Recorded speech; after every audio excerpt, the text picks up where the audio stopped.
სახელითა მამისად და ძისად და სულისა წმინდისად ვაგრძელებთ წმინდა ისააკ ასურის სიტყვების კითხვას ამონარიდებს მისი სიტყვებიდან და ძალისაებ ვშველობთ და განმარტავთ. მე-18 სიტყვიდან არის ამონარიდები. წმინდა ისააკ ასური წერს გონიერი ჭრეტელობა, რომელიც ზეციურ არსებებს ქრისტეს მოსვლამდე გააჩნდათ. აქ საუბარი ანგელოზებზე. და კიდევ ერთხელ ჩვენთვის ეს სიტყვათა წყობა გონიერი მჭრეტელობა. გონიერი მჭრეტელობა. ანუ ჩვენ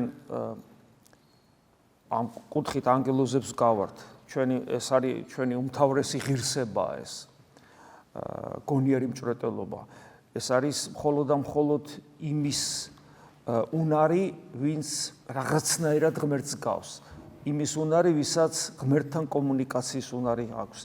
აი მჭრეტელობა, გონიერი მჭრეტელობა პირდაპირ ღმერთთან კავშირის დამყარებას ნიშნავს. ანუ ღმერთთან კავშირის უნარს, ღმერთთან ლოცვითი კავშირი, დიალოგი, ღმერთის განცდა, გესმით, აი ამას ნიშნავს. და ეს კონდათ ანგელოზებს უნებრივია, ხო თავისთავად ცხადი ანგელოზი აბარის ანგელოზია თუ რა ანგელოზი იქნება თუ ეს არა აქვს. მაგრამ ნახეთ აქ საინტერესო ნიუანსია, რომ ესე იგი ანგელოზებს კონდათ ჭრეტელობა გონიერი, მაგრამ ქრისტეს მოსვლამდე, რომელიც კონდათ ქრისტეს მოსვლამდე არ იყო საკმარისი ღვთის საიდუმლოებებში ჩაღმავებისთვის. გახსოვთ პავლე მოციქულის ცნობილი სიტყვები, ცნობილი, უნდა იყოს ჩვენთვის ცნობილი, განსაცვიფრებელი სიტყვები, სწორი იქნება თუ ვიტყვით, რომ თვით ანგელოზებსაც ეკლესიიდან, ეკლესიის მიერ ეცხადებათ მრავალფერი სიბრძნე ღვთისა. ანუ ეკლესია ეს არის განკაცებული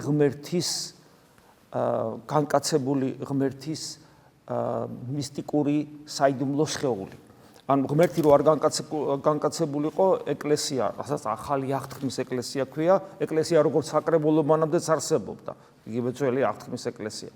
მაგრამ ეკლესია როგორც მისტიკური სხეული განკაცებული ღმერთისა, მხოლოდ თავისთავად ცხადია განკაცების მერე არსებობს. ამიტომ ღმერთის ადამიანად მოსვლის მთავარი ნაყოფი ამ სამყაროში არის ეკლესია.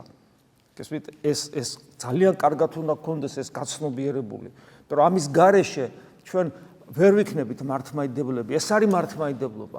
რა თქმა უნდა, პროტესტანტიზმიც საუბრობს ეკლესიაზე, მაგრამ იქ ეკლესია იმდენად აბსტრაქტული ფენომენია, იმდენად საიდუმლოებებისგან დაცლილია, რომ ფაქტობრივად მართლაც აი რაღაც საკრებულოს გავს.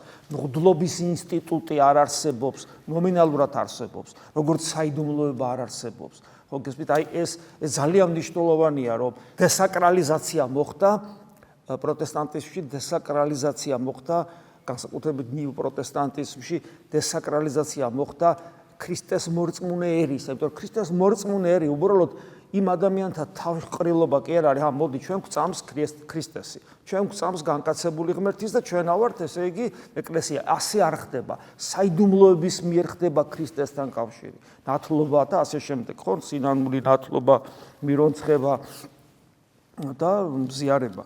ხო და აი ეს მოცემულობა, რაც ღვთის განკაცების მერე არსებობს ეკლესია, რასაც ქვია, უდიდეს საიდუმლოებას ატარებს თავის თავში. და როგორ ამოიხსნება ეს საიდუმლოება? ეს საიდუმლოება ამოიხსნება ეკლესიის შიგნით ღმერთთან ურთიერთობით და ღმერთთან კავშირით. და იცის ეკლესია მის, რაც ანგელოზებმაც არ იცოდნენ და ანგელოზებსაც ეცხადებათ და თვითონ ეს საიდუმლოება ღვთის განკაცებისა სრული სისავსით, ისე რომ გონიერი არსებისათვის გასაგები ყოფილიყო, ჩვენ ვიცით, რომ ეკლესიის წიაღში როგორ გაიშალა სახარებაში საიდუმლოებრივად გადმოცემული სწავლება ყოვლადწმინდა სამება ღმერთისა და ღვთის განკაცების შესახებ, როგორ საიდუმლოებრივად არის გადმოცემული და როგორ გაიშალა ეკლესიის წიაღში იგივე საეკლესიო კრებებზე, როცა სულიწმინდა ღმერთის მადლით საეკლესიო კრებები თავისი წმინდა ადამიანების საშუალებით აღმოსთქვავდნენ იმ საღვთო დოგმატებს, რომელიც დღეს ჩვენთვის ადვილად მისაწვდომი აიღებ წიგნს და წაიკითხავ. ეს არის. ამიტომ და ღვთის განკაცებამდე ეს მჭვრეტელობა არ იყოს საკმარისი, რომ ღვთის საიდუმლოებებში ჩასულიყვნენ სიღრმისეულად, მაგრამ როდესაც სიტყვა ღმერთი განკაცდა, მაშინ განეხვნათ მათ კარი საიდუმლოებათა ჭვრეტისა ქრისტეში. ქრისტეში.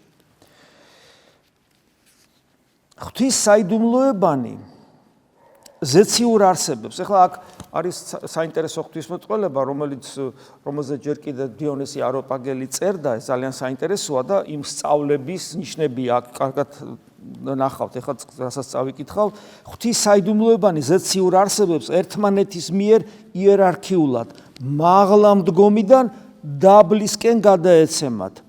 თუმცა ყველა საიდუმლო, ყველა დასის ანგელოს არ გადაეცემა, არამედ დატევნისაებრ რაღაცა ღვთისგან რომელიღაცა პირველი ტრიადის ანგელოზებს გადაეცემათ, ეს არის საყდარნი, ქერუბიმები, სერაფიმები, რაღაც ნაწილი გადაეცემა შემდგომ ტრიადის ანგელოზებს, რაღაც ნაწილი რჩება.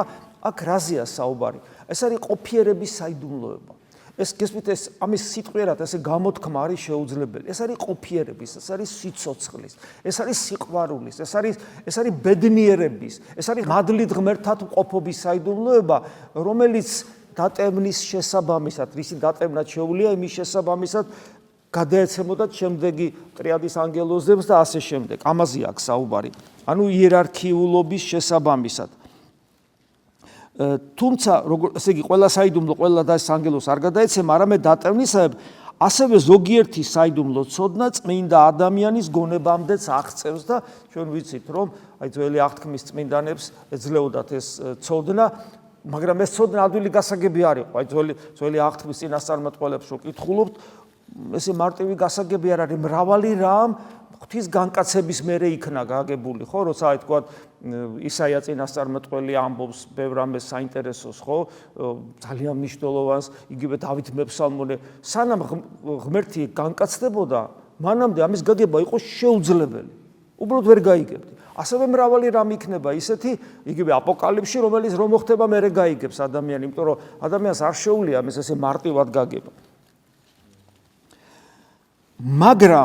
მაგრამ აგზელებს ისააკასური მომავალ საუკუნეში და ეს მომავალი საუკუნეში რა იგულისხმება? მომავალ 22 საუკუნე კი არ იგულისხმება. მომავალ საუკუნეში იგულისხმება მომავალი მარადიული სიცოცხლე. დამთავრდება მიწიერი ყოფიერების დრო. 7 დღე რო დამთავრდება სრულად და დაიწყება მერვე ვიცით რომ მერვე დღე 6 დღეში შექმნა ღმერთმა სამყარო, მე-7 დღეს დაისვენ, ეს არის მე-7 დღის პერიოდია. დღე რა თქმა უნდა აქ არ არის 24 საათიანი დროზე საუბარი, არამედ პერიოდებზე და მერვე დღე ეს არის მარადისობა, სადაც დროის ეს მდინარება წყდება და არსებობს სხვა ტიპის ყოფიერება. როცა ეს მოხდება, როცა უფალი დაბრუნდება. და აი სწორედ იმაზე საუბრობს მომავალ საუკუნეში. ანუ როცა მერვე დღე სრულად დადგება. სრულად რატომ? იმიტომ რომ ნაწილობრივ ის უკვე დამდგარია. რანაირად? ეკლესიაში, მაგალითად ჩვენ რო ვეზიარებით, რა ხდება ამ დროს? ჩვენ ღმერთს უერთებით. ჩვენ რაც არ დამდგარა, რაც ჯერ არ მომხდარა, იმიტომ რომ მერვე დღე არ დამდგარა ჯერ. რაც ჯერ არ მომხდარა, იმას ვაკეთებთ. გესმით? და ჩვენ როცა ზიარების წინ არის ეს სიტყვები, რომ ვიხსენებთ უფლის განკაცებას, უფლის ჯვარცმას, უფლის საფლავში ყოფობას, უფლის აღდგომას, ამ ყველაფერს ვიხსენებთ. უფლის ამაღლებას, ამასაც ვიხსენებთ და კიდე რას ვიხსენებთ? უფლის დიდების დაბრუნებას, მასაც ვიხსენებთ. ანუ ვიხსენებთ ის, რაც მოხდა და ვიხსენებთ იმას, რაც ჯერ არ მომხდარა. და ჩვენ როცა ვეზიარებით, ვიმყოფებით იმ მდგომარეობაში, რა მდგომარეობა ჯერ არ დამდგარა, მაგრამ წინს წრებით. აი როგორც მაგალითად, სანამ ჯვარცმა მოხდებოდა, უფალმა მანამდე აზიარა თავის მოწაფეები. ჯერ არ მომხდარა ჯვარცმა, ჯერ მისი სისხლი არ დაღვრილა, მაგრამ ჩემი ხორცი, ჩემი სისხლი მანამდე აზიარებს. ანუ რაც ჯერ არ მომხდარა, იმ მდგომარეობაში ამყოფებს მოციქულებს. ჩვენც ასე ვართ. რა ჯერ არ მომხდარა, უფალი არ დაბრუნებულა, მერვე დღე არ დამდგარა, მაგრამ იმას ვაკეთებთ. ჩვენ რა ჯერ არ დამდგარა, როცა ვეზიარებით. და ეს მომავალი საუკუნე, კიდევ ვიმეორებ, არის მერვე დღე, რომელიც ჯერ არ დამდგარა, მაგრამ ეკლესიის მიერ უკვე წინა გემოს ხილვას ჩვენ განვიცდით, როცა ეკლესიის ერთგული შვილები ვართ. ამაზე საუბრობს. მომავალ საუკუნეში, რომლის დასაწყისიც ღმერთის განკაცებით უკვე დამდგარია დასაწყისი. ეს მე ჩავამატე სიტყვები დასაწყისი. არ არის განსრულებული, ხო, სრულად დასაწყისია. ამგვარი წესრიგი მომავალ საუკუნეში ისააკასური ამბობს, ამგვარი წესრიგი ეს თანმიმდევრული იერარქიული გადმოცემა ცოდნისა და ცოდნა ეს თეორიული ცოდნა არ არის, კიდევ ერთხელ გიმეორებთ, ეს არის ყოფიერების საიდუმლოებაში ცხოვრება. საიდუმლოება რატო? იმიტომ რომ სიტყვით არ გამოითქმება. რა არის სიცოცხლე? რას ნიშნავს ღვთაებრივი სიცოცხლე? რას ნიშნავს ღმერთში მყოფობა, ღმერთის შვილობის სტატუსით? ჩვენ ხო ამას ეს არ ვიცით, ეს რა არის, ხო, გასაგებია. ამიტომ ეს არის საიდუმლოება, მაგრამ აი ეს მდგომარეობა, რომ იერარქიულად გადაეცემოდათ ეს ცოდნა, უქმდება, როცა დადგება მერვე დღე, როცა მარადიული სიცოცხლეში შევალთ, ანუ სხვა ტიპის ურთიერთობა იქნება, ამაზე საუბრობს. მაგრამ ეს წესრიგი უქმდება მერვე დღეს. მაგრამ ჩვენ ხო ვთქვით, რომ უკვე შემოჟონილია, ეს ძალიან მნიშვნელოვანია, ხო, უკვე წინა გემოს ხილვაში ვიმყოფებით. ეხლა რაც ეს წესრიგი რო გაუქმდება, როგორი იქნება? რამე თუ არა ერთი მიიღებს ღვთისაგან გამოცხადებულ საიდუმლო ცოდნას მეორისგან, ანუ ზედა იერარქიის ანგელოზი გადასცემს ქვედა იერარქიის ანგელოზს და ასე შემდეგ და ბოლოს ადამიანი. ესე კი აღარ იქნება, გადასცემს ამას დიდებისა და სიხარულისათვის, არამედ თითოეული არა იერარქიის მიხედვით, არამედ თითოეული საკუთარი სიქმელის, ანუ სიკეთის საზომისაებრ, უშუალოდ მეუფისაგან ღირსებისაებრ მიიღებს. რამე თუ მომავალ საუკუნეში აღარაა მოსწავლე და აღარ არის მასწავლებელი. გახსოვთ უფალი რო ამბობს, რომ თქვენ ყველანი ძმები ხართ და ერთი ყავთ, თქვენ მოძღვარი და ერთი ყავთ მასწავლებელი და თავის თავზე მიანიშნებს. აი ეს სრულად განსრულდება მარადილ სიცოცხლეში და იმიტომ იქ აღარ იქნება მოსწავლე და მასწავლებელი, არც ნაკლულებანებაში მყოფია ვინმე, რომ მისი დანაკლისი სხვამ შეავსოს, ეგეთ რამეც აღარ იქნება. იქ ერთი იქნება მოქმედი, რომელიც მიღების უნარის მქონეთ ანიჭებს და მისგან მიიღებენ ზეციურ სიხარულს. თავარი არ შენ ეს მიღების უნარი გქონდეს და ისი მიღების უნარიც გაქვს, უშუალოდ ღვთისაგან გეძლება. როგორც აპოკალიფსში წერია, მზეც კი აღარ იარსებობს, სასაჭირო აღარ იქნება მზი, მზის საჭიროებაც აღარ იქნება, იმიტომ რომ თავად ქრისტე იქნება მზე და ყველაფერი. იქ აღარ იარსებებენ მოსწავლეთა და მასწავლებელთა დასნი და ყოველის სურვილი ერთის მიმართ იქნება წარტაცებული. ყველა ქმნილება, ანუ გონიერი ქმნილება, ადამიანი და ანგელოზი ერთის მიმართ იქნებიან, ესე იგი, წარტაცებული ერთის მიმართ. ეს ერთი განკაცებული ღმერთი იესო ქრისტეა. ანგელოზები ცხარობენ, გესმით? ანგელოზები, რომელსაც ღმერთს ჭრეტენ საიდუმლოებრივად, ღვთის განკაცების მერე ხედავენ ღმერთს, იმიტომ რომ ხედავენ იესო ქრისტეს. გესმით, აი ძალიან დიდი მნიშვნელობა აქვს თვით ანგელოზებისთვისაც ღვთის განკაცებას. ამ დიდებულებაზე საუბრობს და უცებ ჯოჯოხეთზე იწყებს საუბარს. რატომ? იმიტომ რომ გონიერი ქმნილების, რომელიც თავისუფალია ამავე დროს, გონიერი ქმნილების პრივილეგია არის აირჩიოს ღმერთი და ეს ნიშნავს შესაძლებლობას, რომ მან შეუძლია ღმერთს უთხრას უარი. ეს შესაძლებლობა, როცა რეალიზდება არასწორად, ადამიანი იმ მდგომარეობაში იმყოფება, რომელსაც ქვია ჯოჯოხეთი. ამიტომ ჯოჯოხეთი რეალურია ადამიანის თავისუფლებიდან გამომდინარე. და მერე ჯოჯოხეთზე საუბრობს. რაც შეეხება ჯოჯოხეთში მყოფთა ტანჯვას, ისინი გაცნობიერებულნი, რომ სიყვარულის წინააღმდეგ შესწოდეს. ახლა რას ნიშნავს სიყვარულის წინააღმდეგ შესწოდეს? ამ შემთხვევაში სიყვარული გასაგებია, ღმერთი არის სიყვარული, ანუ ღმერთის მიმართ შესწოდეს. მაგრამ ესე არ ამბობს ისააკასური. აი ადამიანი ცოდავს, ჩვენ ხო ვცოდავთ ყველანი და ღმერთის წინაშე ვცოდავთ. ხო და ნუ აი ვცოდავთ ღმერთის წინაშე და რაღაც ეს განწყობა გვაქვს, რომ აი ცოდვილები ვართ, მაგრამ მე ნანობ. ისააკასური ამბობს, სიყვარულის წინააღმდეგ შეგწოდებ და სიყვარული ამ შემთხვევაში სიტყვა სიყვარულით გამოხატავს ისააკასური უმაღლეს ღირებულებას, რომელიც შეიძლება გასაგები იყოს ადამიანისათვის მეტნაკლებად, რომლის მიმართაც შეცოდება სამარცხვინო ადამიანისათვის. სამარცხვინო ადამიანისათვის, იმიტომ რომ თუ სიყვარულის წინააღმდეგ შესწოდავ, შენი ადამიანური ღირსებისგან აღარაფერი აღარ არჩება. და აი აქ ამიტომ ამბობს ესე სიყვარულის წინააღმდეგ შესწოდეს დიდი ტანჯვით და ესეთი ადამიანები ამას რო გააცნობიერებენ, დიდი ტანჯვით მწუხარებით დაიტანჯებიან. ის მოსაზრება რომ ჯოჯოხეთში მყოფნი საღვთო სიყვარულს დააკლდებიან მიუღებელია. და საინტერესოა, საღვთო სიყვარულს კი არ აკლდებიან. სიყვარული იშვება ჭეშმარიტების შემეცნებისგან. სიყვარული, იმიტომ რომ ღმერთი ყველგან სიყვარულია და სიყვარულს რო გზრობს, რომ სიყვარულის წინააღმდეგ შესწოდეს და ამით იტანჯება, ეს ნიშნავს, რომ სიყვარულს კი არ დააკლდა, არამედ მისი შემეცნების უნარი არ აქვს. სიყვარული იშვება ჭეშმარიტების შემეცნებისგან. ჭეშმარიტების შემეცნება არის მარადიული სიცოცხლეს. რა არის მარადიული სიცოცხლე? ვიცნობდეთ ღმერთს, როგორც უფალი ამბობს. ჭეშმარიტის შემეცნება კიდევ ვიმეორებ, ეს არ არის ინტელექტუალური შემეცნება. ეს არის ღმერთთან არსობრივი კავშირი, ჩემი არსება მთლიანად უკავშირდება ღმერთს, ღმერთი შემოდის ჩემში, იგი ხდება ჩემი სიცოცხლე, მე ვხდები მისი ტაძარი და ვხდები მისი შვილი. მადლით, მაგრამ შვილი. მე ვხდები მადლით, მაგრამ ღმერთი.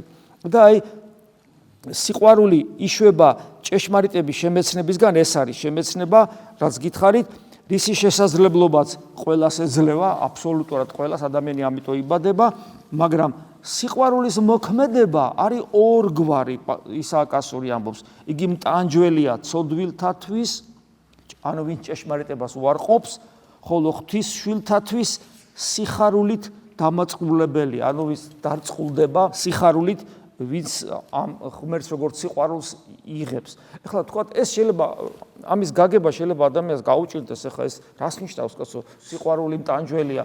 აი რა გითხრათ, აბა? აი წარმოედგინეთ ეფრემ კატუნაკელის მსგავსი პიროვნება, რომელიც წირვას როგორც კი დაასრულებდა, ეგრევე ამბობდა, რომ ეხლა რა კარგია, კიდევ უნდა ვწირო ხვალე. ანუ ამით ცოცხლობდა და ყოველთვის ხედავდა გარდასახვის საიდუმლოებას, ანგელოზები ეცხადებოდნენ, მისი მთელი სამყარო იყო, ის უბედნიერესი იყო, ეხებოდა ღმერთს როგორც სიყვარულს. და ამ დროს შეიძლება წარმოედგინოთ ნებისმიერი ადამიანი, რომელიც იგივე თუნდაც ეფრემ კატუნაკელს რომ ეწირა, იმ წირვაზე დააყენებდი და ესე იგი დგომისაგან საშინლად გაიტანჯებოდა. სიყვარული მოქმედებს წირვაზე, ერთი აგერ 60-ხეშია, ჯერ კიდე ხორცში მყოფი და მეორე ჯოჯოხეთშია, იგივე ადგილას არის, მაგრამ ჯოჯოხეთშია და რის გამოც ეფრემ კატუნაკელის მსგავსი პიროვნება 60-ხეშია, ზუსტად იმის გამო, აი ეს ვიღაცა უღმერთო ჯოჯოხეთშია. ასე რომ აი, როცა ჩვენ გვაქვს ხოლმე გამონათებები და წირვაზე ყოფნა გვიხარია, ჩვენ ღმერთი როგორც სიყვარული ჩვენს მიერ ასე თუ ისე რაღაცნაირად განიცდება და ბედნიერები ვართ და როცა წირვაზე დგავარ და სულს ვღაფავთ, ხო, ეს ესეც გამოგვიცდია, ან როცა გვეზარება წამოსვლა, ნუ მაშინ იგივე სიყვარული, რომელიც არის ღმერთი, იგივე სიყვარული ჩვენთვის სატანჯველად იქცევა. სახარებაში არის რამდენიმე ადგილი იცით, როგორ იტანჯებიან ქრისტეს დანახვაზე ეშმაკეული, ანუ ეშმაკები ადამიანში, ეშმაკები როგორ იტანჯებიან. და მათ შორის რა დღეში ვარდებიან ფარისევლები, ფანატიკოსები, რა დღეში ვარდებიან ქრისტეს დანახვაზე. რა ემართებათ? იტანჯებიან ქრისტეს დანახვაზე. ესეთი კითხვა არის დასმული, როგორ ხდება ადამიანი, რომ ცოდვები მიეტევა? ხო, საინტერესო პრაქტიკული კითხვაა. და პასუხს თვითონვე სცემს ისააკასური. როდესაც იგრძნობს, რომ სრულად მთელი გულით შეძულდა ცოდვები და ძველი ცხოვრების საწინააღმდეგო გზით ვალს, ანუ მოძრაობს, რასაც გაწმენდილი სინდისიც უმოწმებს, ამ დროს შეიძლება ვთქვათ, რომ ადამიანს ცოდვები ესე იგი მიეტევა. და მე პავლე მოციქულის სიტყვები მოყავს, რჯულის საქმე გულის ფიცარზეც უწერიათ, რასაც მოწმობენ მათი სინდისი და მათი აზრები, რომელიც ხან ბრალსდებენ და ხან კი ამართლებენ. და აი როცა გამართლებს საკუთარი სინდისი და როცა გძულს ის რაც ადრე გიყვარდა, როცა ის უკვე გძულს მთელი შენი არსებით და ცხოვრების წესი გაქვს აბსოლუტურად საწინააღმდეგო იმის, რაც ადრე იყო. შენ გააკეთე, შენ ჩაიდინე, შენ გიყვარდა ის ცხოვრების წესი, მაგრამ ახლა რო გახსენდება, უბრალოდ კი არ გცხვენია, თუმცა სირცხვილის არის, გძულს. და აბსოლუტურად წარმოუდგენელია, რომ ისე იცხოვრო, იმიტომ რომ ცხოვრების სხვა ცხოვრება გაქვს აბსოლუტურად განსხვავებული, ესე იგი სხვა ადამიანი ხარ. ამ დროს ეს ნიშნავს, რომ შენ მიტევებული გაქვს არა მარტო იურიდიულად, არამედ კურნების თვალსაზრისითაც განკურნებული ხარ აი იმ კონკრეტული ცოდვისაგან ან ცოდვებისაგან. შემდეგ ესეთ რამეს ამბობს უკვე მე-19 სიტყვა არის ეს მიწას და ადრის ადამიანის გულს ადრის მიწას. მიწა ძეცვსა და ეკალს აღმოაცენებს. გახსოვთ დაბადებაში, ანუ ბიბლიის პირველ წიგნში, როცა ადამი ღმერთს ღალატობს, სამყაროს რა დაემართება, საშინელება დაემართება მთელ სამყაროს, ერთ-ერთი რაშიც ეს ლინდება არის ის, რომ მიწა აღმოაცენებს ძეცვს და ეკალს. ხო ვიცით ახლა სიმინდი რო დათეს მოიყვანო, ნებისმიერი კულტურული პროდუქტი რომ მოიყვანო, რამდენი შრომა გჭირდება და ეს ეკალი და ეკალბარდი და ეს აქეთ უნდა ებრძოლო, ხო სარაველას. ეს ხოლო გონიერი მიწა, თუ მიწა ძეცვსა და ეკალს აღმოაცენებს, გონიერი მიწა და რა არის გონიერი მიწა? ჩვენი გული ვნებებს აღმოაცენებს. ამიტომაც არის რომ გულს ისეთივე მუშაობა ჭირდება, როგორც მიწას. სათოხარია აქვს, იმიტომ რომ საერთოდ არ ჭირდება არანაირი შრომა, ვისაც პატარა ბავშვი აღუზრდია. ხო, მშობელს, ბებიას, ბაბუას, პატარა ბავშვი, სადა იბადება ოჯახში და აღიზრდება, მაგრამ ძალიან კარგად იცის, რომ რამდენი შრომა ჭირდება. აღზრდელს რომ მისი ეს ეგოიზმი მოითოკოს ცოტათი და რაღაცა სიკეთე ისწავლოს. ყოველდღიურად სანამ მიწა იარსებებს, მისგან ძეცვსა და ეკალს უნდა ვგლეჯდეთ. ხო, ეგრეა, თუ არა და წაგლეკავს. დათესვა არ ჭირდება. რაც არ უნდა მარგლო, მაინც გაჩნდება, სადღაც ქარი მოიტანს. ანუ ვერაფერთ ვერ გამოლებ. ამიტომ სანამ მიწა არსებობს, მისგან უნდა ვგლეჯდეთ ძეცვს და ეკალს, მხოლოდ ჩვენი შრომის ხანგრძლივობითა და მოუკლებლობით, შრომის მოუკლებლობით, მცირდება ეს სარეველა.